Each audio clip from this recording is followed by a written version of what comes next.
همون میداد گوشه چشمی به ما نشون میداد.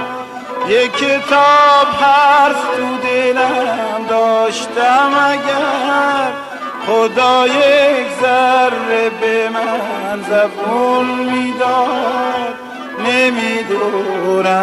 نمیدونم چی بگم از کی بگم با کی بگم چی بگم از کی بگم با کی بگم.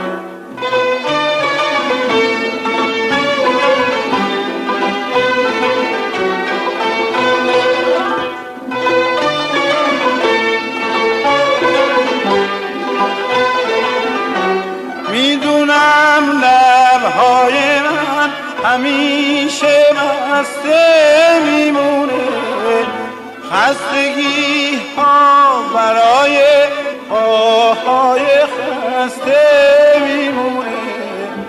میدونم تو سینه ها تا دل آسنگر میگیرن، چهره عشق همه جا گیر و شکسته میمونه. نمیدونم چی بگم از کی بگم با کی بگم چی بگم از کی بگم با کی بگم.